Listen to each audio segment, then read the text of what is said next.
Alrighty, YouTube, Niner Empire, what is going down? Welcome back to another video. So obviously, Victory Monday, of course. Win feels just as good today as it felt yesterday. This one's going to feel good for the remainder of the season, without a doubt. Obviously, the 49ers can't, get ahead of themselves like they did in the Dallas game and think, just because we beat Philly, we can beat everybody. Like they can't get cocky off of this win, of course, right? Like the job's not finished. Now, had this been, the NFC Championship, I get that. Still, I mean, even if that game was the NFC Championship, the Niners can't, like I said, get ahead of themselves and just think, well, we beat the Eagles, so, nobody else is going to beat us. And I think they learned their lesson from that. In that 3-game skid that they had. They beat Dallas by 32 points, and then they lose to Cleveland. They lose to Minnesota, and then they lose to Cincinnati in that 3-game skid. So they can't get ahead of themselves with this win. But it feels good now, and like I said, they've learned their lesson when it comes to that stuff, and I don't think just because they beat the Eagles, they're ahead of themselves, and they're a 3-game skid's going to come about. Like I said, I don't think the Niners are going to lose anytime soon, because clearly that 3-game skid to them was a wake-up call. But fact of the matter is, you take it 1 week at a time. Enjoy this win for the next couple days, but really after tomorrow, it's on to Seattle, and getting prepared to play the Seattle Seahawks for the second time in 3 weeks. But either way, I wanted to come on here, of course, and talk about game balls for this game. Starting off first, probably doesn't shock a lot of you guys, but Kyle Shanahan, without a doubt, deserves a game ball for this win.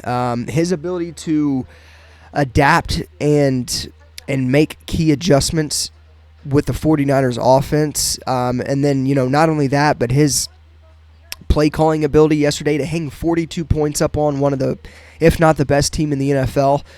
Obviously, the Niners are the best team in the NFL without a doubt now. It's not even a question. But to hang,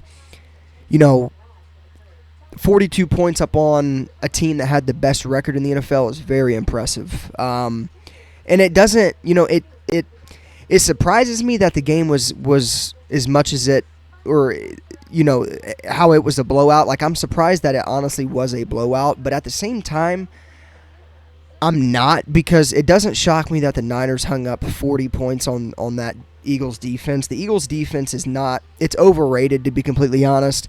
Their secondary's weak. They simply couldn't stop Debo whatsoever. So it's not surprising that we hung 40 points up on the board. And it's really not surprising that the Niners only held them to 2 total touchdowns, pretty much 1 touchdown the entire game. The Niners have the best and most complete team in football. Their defense is better than anybody else's. Their front 7 is the most lethal in the league, so that doesn't necessarily surprise me. I just figured the game would have been a little closer, like probably other people. I mean, my score prediction in this game was 31-26, and I was off by 11 points when it comes to what I predicted the 49ers score in this game. But Kyle Shanahan, yeah, I mean, his ability to adapt, in the game when starting out, San Francisco obviously wasn't really, they started off slow, but he obviously seen, that what he was calling with what his play calling consisted of with kind of the slow developing plays wasn't working. He made adjustments, got into the shotgun, and, with getting to the shotgun, the Eagles' pass rush was non-existent. Brock Purdy was able to get the ball out much quicker than he was with the stuff he was calling before, with the slow developing plays he was calling. So I think his adjustments is really what made, what it was kind of like the theme of this game. Like, as soon as Kyle Shanahan made adjustments, that was all she wrote. And when he went into the shotgun and opened up much more opportunities for Christian McCaffrey to get open, for those receivers to get open, Brock Purdy had a little more time to throw the football, of course. And really, in all reality, when the Niners made the adjustment to start calling a lot of stuff from the shotgun, that was like the Bill Walsh type of offense. Get in the shotgun, get the ball out quick, let your playmakers, Debo, Ayuk, Kittle, let them get the yards after the catch, because that's what the Niners do best on offense, is getting yards after the catch and yards after contact. So, and that's what happened yesterday. Like, Debo's probably the most lethal player in the league when it comes to yards after contact and yards after the catch. So, Kyle was calling screen plays and short slant routes, and that McCaffrey wheel route that Purdy threw, or I guess the wheel route that McCaffrey ran that was towards the sideline when Brock launched a beautiful ball to him. That was easily Brock's best throw of the game. But again, I mean, that kept the Eagles defense on their heels when they made that adjustment. And, at the end of the day, a lot of people said that Kyle matured in this game. Specifically, Grant Cohn of Sports Illustrated said that Kyle Shanahan matured in this game, because that's something, and to Grant Cohn's point, that's something that the Niners and Kyle Shanahan in particular haven't did extremely well, is like making those key adjustments and then, having those results show as much as they did. The Niners have never, like, I can't remember a game where the Niners have really made, like, they were getting pretty much dominated at the start of the game, and then they made key adjustments and just absolutely obliterated the Eagles, buried them 6 feet under. Like, the adjustments Kyle Shanahan made was key to winning this game. So Kyle Shanahan, without a doubt, gets the first game ball.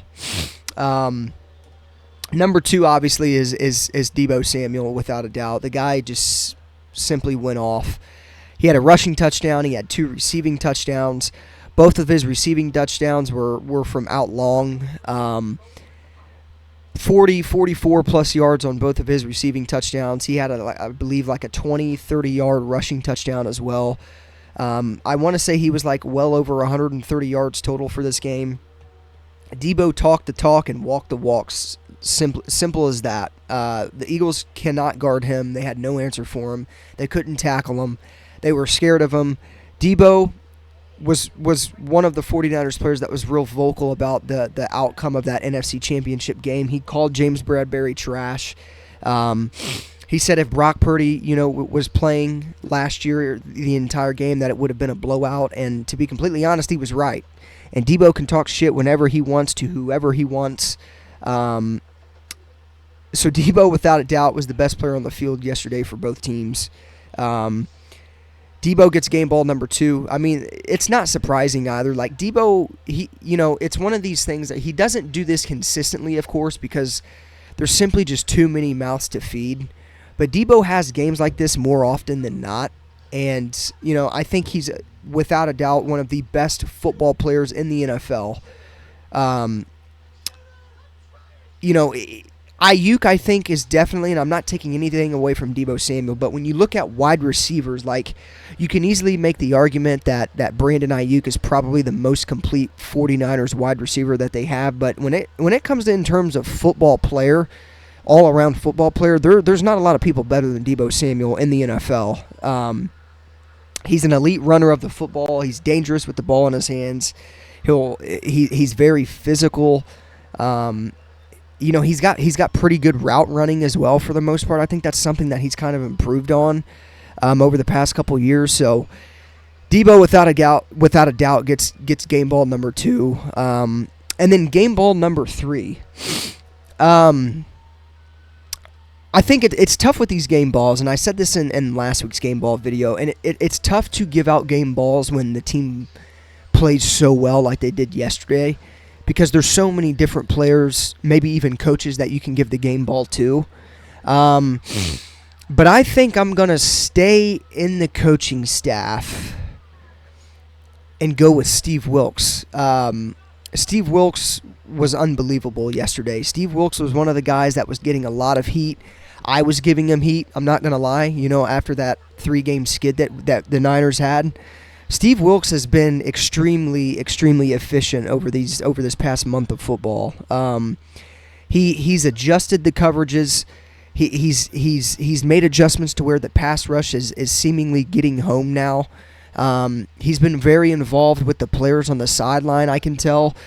Steve Wilks, without a doubt, has made major improvements to this defense. he's made key adjustments, and it's the Niners defense since coming out of the bye week and since Steve Wilks has been on the sideline, which, by the way, I do think it's very overrated that Steve Wilks is on the sideline. Like, I genuinely think if Steve Wilks was up in the booth, these results would still be the same, but I do like him being on the sideline more than him being up in the booth, and I've said this before in the past when talking about this topic, but I just feel like there's a better sense of communication between the linebackers and Steve Wilks, and not only the linebackers, but really all the players in general. Like, it seems like everybody is seemingly on the same page when Steve Wilks is on the sideline, opposed to him up in the booth. Again, I think these results would be the same no matter what. I do think it's overrated that people are blowing this up and making it seem like something that it's not, but it's definitely, I think, helped the 49ers more than it's hurt them,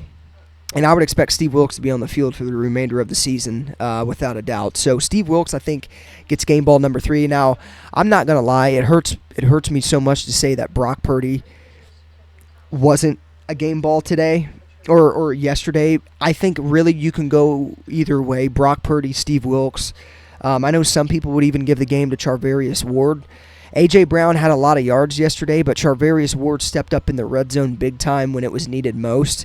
And Charvarius Ward, by the way, has been sneaky good over this past month of football as well. He was getting, like Steve Wilks, he was getting kind of, thrown to the ground after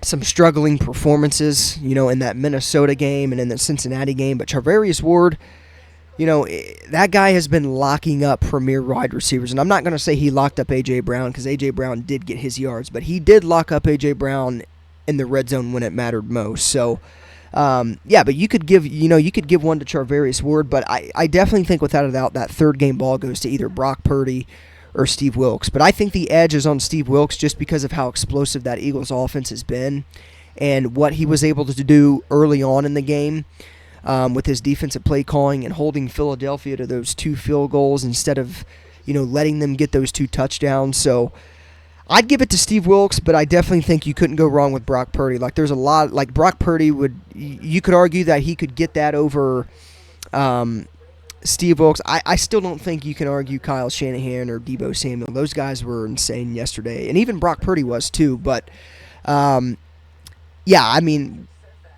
Purdy had a hell of a game too. Like, he made the necessary throws. He did everything that he needed to do in this game to win. And again, he's been a top 3, top 4 quarterback all year long.